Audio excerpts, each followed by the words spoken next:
En 80 après Jésus-Christ, tu es couché sur le sable du Colisée et tu essaies de comprendre si tu vis encore ou non. Dans ta bouche, sang et poussière. Dans tes oreilles, la foule rugit. Au-dessus de toi se penche un homme vêtu comme Mercure, guide des âmes vers l'autre monde, et il presse du métal brûlant contre ta peau. Ce n'est pas une torture par plaisir, c'est un contrôle de qualité. Si tu bouges, si tes muscles répondent, si ton corps donne le moindre signe de vie, un autre homme apparaîtra, en charron, et t'écrasera le crâne d'un lourd marteau. Bienvenue dans le spectacle romain, où même ta mort suit l'horaire. Tu n'es ni héros de film, ni guerrier libre, ni sportif avec contrat, avocat et pub pour sandales. Tu es gladiateur, peut-être esclave, peut-être prisonnier de guerre, peut-être pauvre désespéré vendu à l'arène. Pour Rome, cela compte peu. L'essentiel est que tu saches avoir peur, saigner et, si tu as de la chance, tuer avec beauté un autre homme devant la foule immense. Le Colisée n'est pas bâti pour te sauver, il est bâti pour leur plaisir. Ici, ta peur fait partie du programme, ta douleur devient bruit de foule, et ta vie, au final, peut valoir moins qu'un bon geste de la main de celui qui a payé la fête. Abonne-toi si tu veux d'autres simulations historiques. Ensuite, tu comprendras pourquoi l'homme moderne ne tiendrait pas 24 heures au Colisée, non seulement à cause du glaive, mais de la machine qui faisait de l'homme un divertissement. La première chose que tu vois, ce n'est pas l'arène. Tu vois un mur de pierre dressé au-dessus de Rome, preuve que l'Empire bâtit non seulement des routes, mais des lieux d'horreur organisés. Le Colisée est immense, pas grand au sens touristique, mais impossible pour un homme habitué aux maisons basses, aux rues étroites et à la poussière. Il te domine, comme si la ville s'était bâtie un estomac pour digérer les hommes. Des milliers entrent. Les sénateurs près de l'arène, les chevaliers plus haut, les simples citoyens plus loin, les femmes et les pauvres tout en haut, là où l'homme devient presque un point. Même les spectateurs rappellent, à Rome, chacun connaît sa place. Sauf toi, tu n'es pas spectateur, tu n'es pas un citoyen venu se divertir, tu fais partie du programme. Sous tes pieds, couloirs, portes, passages, pierres, bois, fer. Quelque part, des animaux rugissent. Ailleurs, des cages grincent. Des serviteurs tirent armes, sables, cordes, brancards et tout ce qu'il faut pour que la mort paraisse proprement organisée. Cela sent sueur, cuir, huile, sang, fumier, poussière et peur. Ici, la peur aussi a une odeur. Elle sort des hommes d'avance, avant même qu'on les pousse vers la lumière. Au-dessus de l'arène, la foule gronde déjà. Des dizaines de milliers de gorges n'attendent ni justice, ni sport, ni ta victoire personnelle. Elles attendent le spectacle. L'empereur peut regarder d'en haut. Les organisateurs surveillent l'ordre. Les serviteurs sont prêts à changer les décors de la mort. Les médecins à réparer ceux qu'il est rentable de réparer. Les hommes au crochet et au brancard à enlever ceux qu'il ne sert plus à rien de réparer. Tu comprends une chose désagréable. Le Colisée n'est pas chaotique. Ce n'est pas une foule de barbares venus par hasard voir une bagarre. C'est une machine. Elle a entrée, sortie, programme, rôle, signe, musique, règles et un lieu où porter ton corps si tu n'intéresses plus. Tu n'as même pas combattu, mais tu as déjà compris. Ici, tout est organisé pour que nul sur le sable se sente humain. Ensuite, on t'emmènera là où la peur, la nourriture, l'entraînement et les chaînes fabriquent un spectacle professionnel pour une ville qui applaudit trop bien la mort. On te mène au Ludus, l'école des gladiateurs, même si école est trop doux pour un lieu où l'on apprend non à lire, mais à ne pas mourir correctement sous les cris. Ce n'est ni caserne de héros, ni club sportif avec discipline et discours motivants. C'est prison, salle d'entraînement, marché de chair et atelier de spectacle. Tu vis sous surveillance, les portes se ferment, l'horaire est décidé pour toi. La liberté s'arrête là où commence l'intérêt du propriétaire. Esclave ou prisonnier, ton avis ne compte pas. Si tu es volontaire, c'est pire. Tu as accepté toi-même de devenir un homme que l'on peut lier, frapper, brûler et tuer au glaive.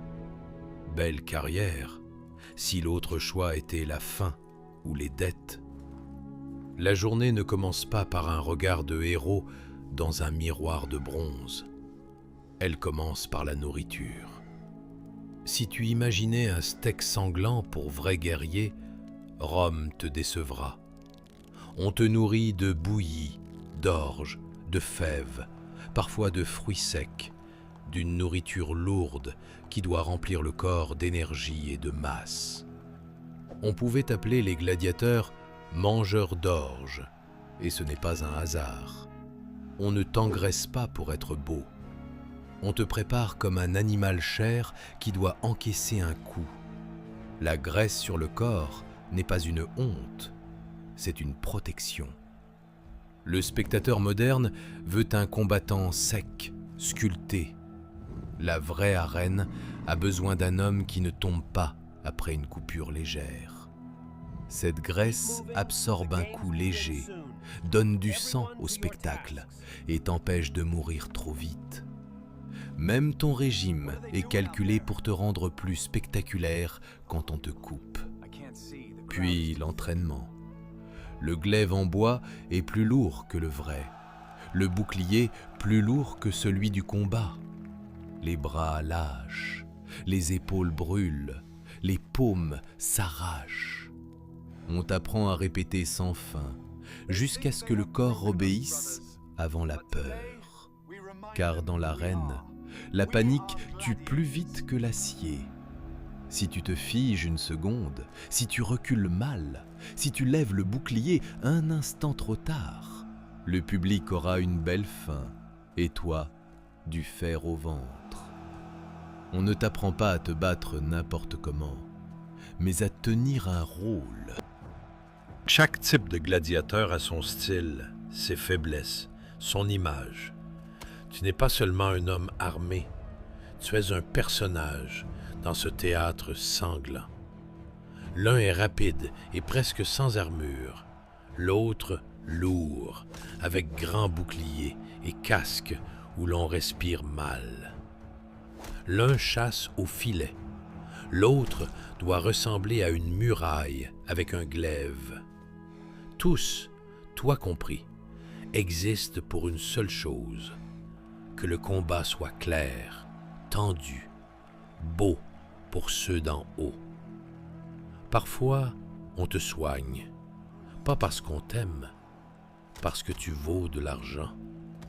Un bon gladiateur est un investissement. On l'achète, le nourrit, l'entraîne, l'entretient, le montre. Un novice mort vaut moins qu'une vedette vivante, mais une mort trop rapide reste mauvaise. Alors, on lave les plaies, on remet les os, on recoud les coupures et on te relève.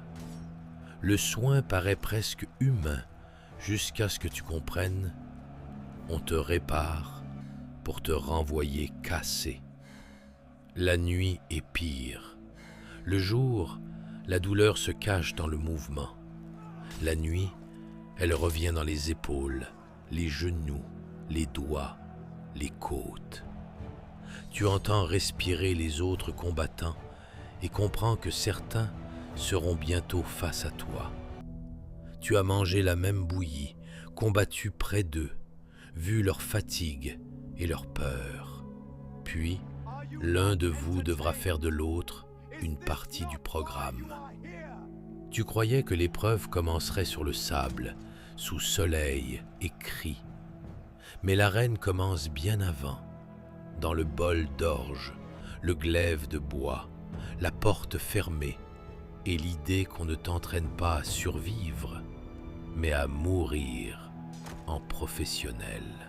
La menace principale dans l'arène n'est pas l'homme devant toi avec son glaive. Lui, au moins, est visible. La vraie menace, c'est le système qui a décidé comment vous divertiriez le public. Les Romains ne veulent pas un combat honnête au sens moderne. Ils veulent du contraste, de la tension, du risque, une asymétrie où chacun comprend quoi suivre. On ne te lâche donc pas avec n'importe quelle arme contre n'importe qui. On te transforme en type, en rôle, en figure vivante d'un jeu semblant. Si tu es rétière, tu as filet, trident, poignard, presque pas d'armure. Tu es rapide, léger, exposé. Ta défense, distance, jambes, espoir que le filet ne rate pas. Contre toi, on peut placer un sécutor, lourd bouclier, glaive, casque lisse à petits trous pour les yeux. Il avance comme une porte fermée avec une lame. Tu vois mieux et bouge plus vite. Lui encaisse plus et peut finir tout d'un seul contact. Si tu es gladiateur lourd, l'armure paraît d'abord un salut, puis tu en comprends le prix. Le casque pèse, l'air chauffe, le souffle casse, la vue rétrécit. La foule voit un combattant redoutable. Toi, tu vois deux fentes étroites, le sable, un bout de bouclier et la silhouette d'un homme qui cherche l'instant où tes poumons commenceront à perdre. Si tu es presque sans protection, tu bouges mieux. Mais chaque coup devient une conversation avec les dieux. Une coupure peu profonde peut être spectaculaire. Une profonde peut tout finir avant que tu comprennes où sont passées tes jambes. Ici, aucun rôle n'est sûr. Il n'y a que diverses façons d'être vulnérable. Le pire, le combat doit être beau. Survivre ne suffit pas. Si tu cours trop longtemps, la foule se fâche. Si tu tombes trop vite, elle est déçue. Si tu combats lâchement, elle te méprise. Si tu combats bravement, elle peut t'aimer. Mais l'amour de la foule est étrange. Il devient vite désir de voir ta mort plus grande, plus proche, plus forte. Tu ne choisis ni l'adversaire, ni le rythme, ni le spectacle, ni même le sens de ta peur. On te place dans une situation où chaque faiblesse est déjà dans le spectacle. Tu peux être fort, rapide, entraîné. Cela ne rend pas le combat juste. Bientôt, tu verras que le pire ennemi n'est pas devant toi, mais autour. Des dizaines de milliers de gorges pour qui ta survie ne suffit pas si tu as survécu sans éclat. Le plus cruel de la vie de gladiateur, c'est qu'on peut t'adorer et te mépriser en même temps. La foule peut crier ton nom, des femmes peuvent murmurer sur toi, des enfants imiter tes coups avec des bâtons dans la rue. Mais pour la société romaine, tu restes marqué, infamis, déshonoré, un corps que l'on peut montrer, acheter, vendre, commenter et réclamer ta mort. Si tu es esclave, tout est clair jusqu'au dégoût. Tu es une propriété, achetée, évaluée, nourrie, entraînée, utilisée. Si tu es volontaire, c'est encore plus sombre. Tu t'es livré au système, peut-être pour dette, peut-être par faim, peut-être parce que la gloire semblait mieux que la misère. Mais dès le serment, tu n'es plus un homme libre avec un mauvais plan. Tu es un homme qui a accepté d'être lié, frappé, brûlé et tué au glaive. Rome transforme l'humiliation en fête. On peut te donner un bon casque, une belle arme, des applaudissements et une chance de prix. Mais rien ne rend ta dignité. C'est comme une chaîne d'or. Elle brille mieux que le fer, mais reste une chaîne. Ton corps appartient à la reine, ta douleur au public, ta peur à l'organisateur, ton espoir à l'humeur des gens venus se distraire. Et le plus répugnant, c'est qu'en face ne sortira pas un monstre, pas un méchant, pas un ennemi facile à haïr. Ce sera un homme comme toi. Il a mangé la même bouillie, s'est entraîné avec les mêmes glaives de bois trop lourds, s'est réveillé la nuit, les épaules douloureuses, et a tenté de ne pas penser au lendemain. Pour survivre, tu dois faire de sa mort une partie de ton salut. Si tu perds, on peut t'achever. Si tu gagnes, on te ramène, on te répare et on te prépare encore au combat. Ici, la victoire n'est pas une sortie, mais un sursis. Et si tu crois qu'il est difficile d'imaginer pire, car même la gloire est une cage, tu n'as pas encore entendu la vraie voix du Colisée le jour des Jeux. Ensuite, Rome exigera enfin ce pourquoi on t'a nourri, soigné, dressé à ne pas trembler devant la mort. Le matin des Jeux commence sans pitié. Tu entends le Colisée avant de le voir. Grondements de foule, trompettes, portes qui grincent, bêtes qui rugissent, cris des serviteurs, métal sur métal. Rome s'est réveillée affamée, et aujourd'hui, on la nourrit de peur. Ton combat n'est pas le premier, c'est important. L'arène sera déjà chaude de morts étrangères. D'abord les bêtes, lions, ours, taureaux, panthères, sont lâchés sur le sable, où des hommes à lance essaient d'avoir l'air braves jusqu'à ce que l'animal décide autrement. Puis les exécutions. Les condamnés entrent comme partie du programme, parfois presque sans armes, parfois dans des scènes où les mythes finissent en vrai sang. La foule regarde, mange, discute, rit. Pour elle, c'est le matin. Pour toi, un avertissement. Tu attends en bas, dans des couloirs où l'air est pire qu'au-dessus. Cela sent la sueur, le cuir, le fer, l'urine, la peur, les bêtes et le sang qu'on a déjà tenté de couvrir de sable. Quelqu'un prie, quelqu'un se tait, quelqu'un plaisante trop fort, sinon il tremblerait. Ta bouche est sèche, tes paumes humides, et ton corps se souvient qu'il n'est pas fait pour mourir selon un horaire. Puis vient ton tour. Les portes s'ouvrent, la lumière te frappe. Tu sors sur le sable, et le rugissement de la foule devient un coup physique. Des dizaines de milliers de personnes te regardent non comme un homme, mais comme une promesse d'événement. Elles se moquent de ton épaule, de ta mauvaise nuit, du fait que l'homme en face a peur aussi.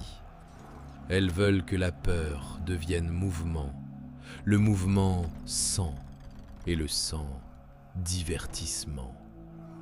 Le soleil pèse d'en haut, le sable glisse sous les pieds, l'arme semble plus lourde qu'hier, Le casque réduit le monde au souffle et au cœur.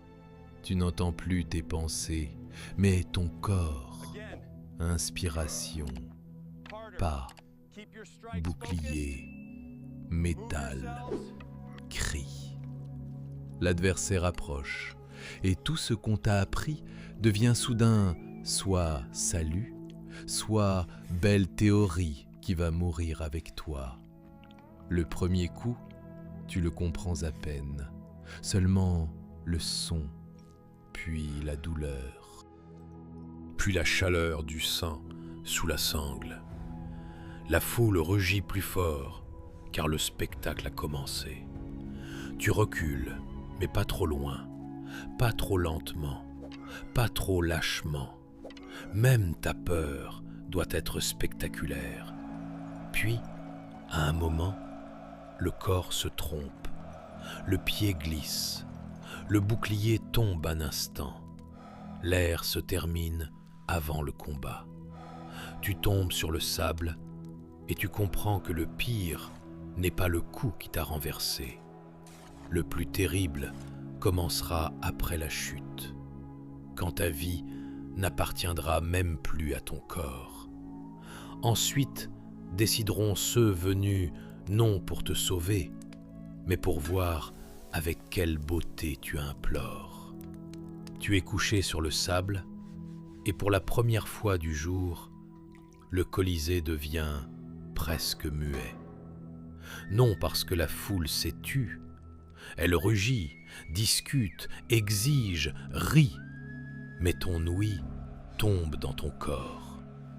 Tu n'entends que ta respiration, le sang dans ta bouche et ton cœur qui, pour une raison obscure, essaie encore de travailler. Tu lèves un doigt, petit geste, presque humiliant. 1 heure plus tôt, tu tenais arme, bouclier, équilibre, peur et espoir. Maintenant, tout ton droit à la vie s'est réduit à un doigt levé de la poussière. Tu ne supplies pas les dieux, pas le médecin, pas l'adversaire. Tu supplies la foule qui veut une fin. Autour, on crie. Les uns veulent qu'on t'épargne, les autres réclament du sang. Quelqu'un juge si tu as combattu bravement. Quelqu'un veut seulement voir la mort de plus près. Celui qui a payé les jeux regarde le bruit, ton corps, l'humeur de l'arène et décide si tu vaux un lendemain. Si l'on t'épargne, ce n'est pas le salut. On t'emportera, on te recoudra, on te bandera, on te nourrira d'orge, on te remettra un glaive de bois dans les mains. On forcera encore ton corps à apprendre à ne pas trembler. Victoire ou grâce n'ouvre aucune porte. Elle te remet dans la file. Si l'on ne t'épargne pas, tout finira vite pour les spectateurs. Pour toi, ce sera le dernier mouvement du fer. Puis un homme viendra vérifier si tu es vraiment mort. Si ton corps tressaille, on l'achèvera. Puis on te tirera hors du sable, là où l'on retire aux morts armes, armure, vêtements et restes de nom. Voilà pourquoi tu ne tiendrais pas 24 heures au Colisée. Non parce que tu serais forcément plus faible que chaque gladiateur, mais parce que tu entrerais dans une machine où nourriture, entraînement, gloire, médecine, foule et mort forment un système. Pour Rome, ta mort ne serait pas une tragédie, ce serait une fin réussie.